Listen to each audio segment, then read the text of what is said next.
Islam ya, atau kita tuh sering mendengar ya, jangan tidur setelah subuh. Sebenarnya apa yang akan kita dapatkan kalau misalnya kita memanfaatkan waktu yang katanya berkah ini dalam kehidupan sehari-hari? Ya, karirnya kok stuck terus, ikut tender ini kok gagal terus. Cek, barangkali engkau punya kebiasaan tidur setelah subuh, yang membuat engkau mengundang rezeki itu terhambat datang kepada dirimu.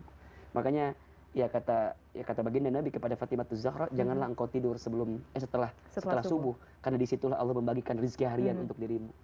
Nah, berarti orang yang tidur setelah subuh itu, satu, menyia-nyiakan doa Nabi Sallallahu Alaihi Wasallam, dua, menyia-nyiakan doa dari malaikat, yang ketiga menghambat rezeki datang dalam hidupnya, dan yang keempat tentu membuat dia akan jadi malas dalam hidup. Temukan banyak sekali Allah Subhanahu Wa Taala, salah satunya ya, bersumpah atas nama waktu, dan waktunya khusus waktu pagi. Misal kita bisa lihat surat Al-Fajr, ya, wal fajri, demi waktu fajar.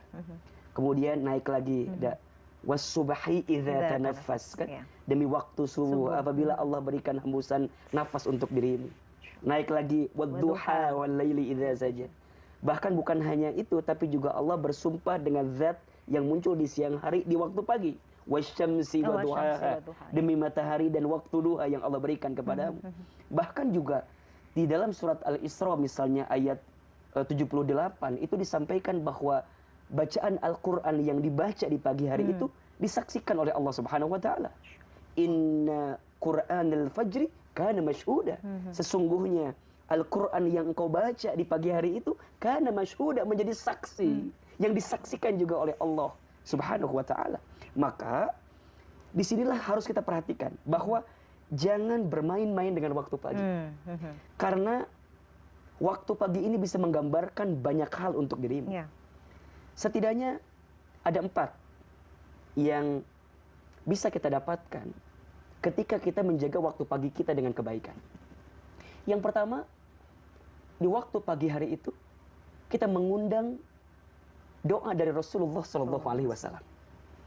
Dalam satu keterangan, Nabi SAW menyampaikan bahwa baginda Nabi selalu mendoakan umatnya yang beraktivitas di pagi hari.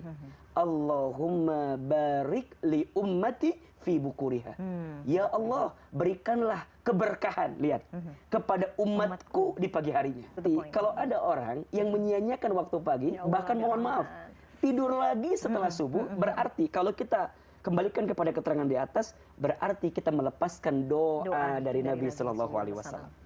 Dan doanya bukan tanggung-tanggung, doa berkah. Berkah loh.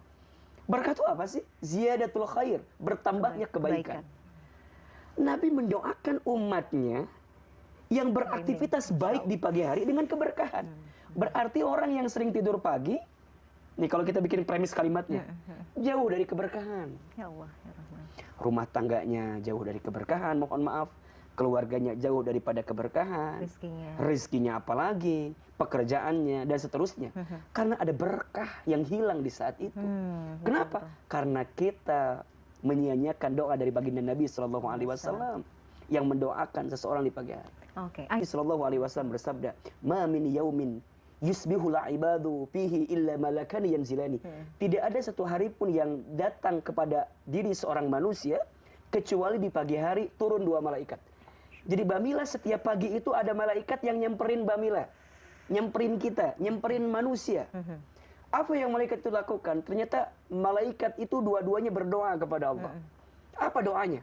Malaikat yang pertama berdoa, Allahumma a'ti munfiqan khalafa. Ya Allah, berikanlah kepada orang yang berinfak khalafa, ganti yang lebih baik. Tapi mohon maaf, ada doa malaikat yang kedua. Allahumma a'ti mumsikan talafa. Ya Allah, berikanlah kepada orang yang mumsik, pelit. Boleh kalau kita tafsirkan lebih mendalam, pelit itu apa? Malas-malasan, nggak mau gerak, dan pokoknya dia nggak mau mengeluarkan apa yang dia punya untuk kebaikan. Kira-kira begitulah. Talafa, binasakan dia dengan keadaan yang dia miliki. Jadi kalau mereka yang mager gitu ya? Iya. Jadi repot dong akhirnya. Memang hadis ini khususnya untuk yang berinfak, bersedekah. Tapi kalau kita memaknai sedekah itu kan banyak ya, maknanya banyak gitu. Banyak. Nah, kalau kita mengerahkan segenap kemampuan kita dan kebaikan kita untuk dihadirkan di pagi hari, berarti kita mengundang malaikatnya untuk berdoa untuk kita. Kalau tidak, berarti kita menjauhkan doa itu untuk datang kepada kita. Maka hati-hati. Yang ketiga, benar tadi apa yang disampaikan oleh Imam Ibnu Qayyim Al-Jauziyah. Ada 4 hal yang menghambat rezeki. Satu, tidur setelah subuh, ya. Kemudian sedikit sholat, bermalas-malasan, dan berkhianat. Dalam kitab Zadul Ma'ad disebutkan 4 hal ini. Satu, tidur setelah subuh, kemudian sedikit sholat, malas-malasan, dan yang keempat itu berkhianat. Nah sekarang udah mah tidur setelah subuh, kategori juga malas-malasan, berarti menghambat rezeki.